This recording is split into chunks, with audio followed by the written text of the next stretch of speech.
અમરેલી જિલ્લાના રાજુલા તાલુકાના ખેરા ગામના બે યુવાનો હેમુ ગુજરિયા અને મયુર ગુજરિયા કાળઝાળ ઉનાળાની ગરમી વચ્ચે કેદારનાથ ધામની પદયાત્રા નીકળ્યા છે। ભગવાન ભોળાનાથ પ્રત્યેની અતૂટ શ્રદ્ધા સાથે બંને યુવાનો આશરે 1580 કિલોમીટરનું અંતર પગપાળા કાપીને કેદારનાથ પહોંચવાના છે। તેમની આ કઠિન યાત્રાને ગામમાં ગૌરવની નજરે જોવામાં આવી રહી છે। સેવાભાવી યુવાન વિક્રમ ગુજરિયાએ બંનેને સન્માનિત કરી અભિનંદન પાઠવ્યા। જ્યારે ભારે ગરમી વચ્ચે પણ શ્રદ્ધા સાથે નીકળેલા યુવાનોએ ખેરા ગામનું નામ રોશન કર્યું। કેદારનાથ જય બદ્રીનાથ।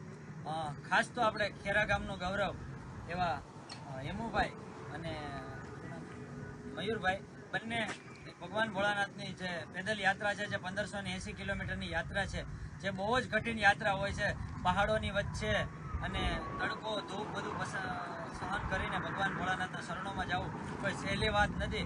આ તો જેને ભોળાનાથની ભક્તિ લાગે એને જ ભોળાનાથ બોલાવે છે, અને એ તો સ્વર્ગનો દરવાજો છે, આમનો ન મળે મારા વાલા। એના માટે તો સતત મહેનત, સંઘર્ષ ને બધું કરવું પડતું હોય છે। ખાસ ખેરા ગામનું ગૌરવ બંને ભાઈઓ જે નાની ઉંમરમાં ભોળાનાથની જે યાત્રા કરવા જઈ રહ્યા છે, અને વિશેષ તો ભગવાન ભોળાનાથના શરણોમાં પ્રાર્થના કરીએ કે એમની યાત્રા નિર્વિઘ્ન રીતે પૂર્ણ થાય એવી આપ સૌને અપેક્ષા રાખું છું। આવનારા સમયમાં તમે બધા લોકો જ્યાં જ્યાં એમ ભાઈ જોવા મળે બંને ભાઈઓ, તો એમને જેટલી બને એટલી મદદ કરજો।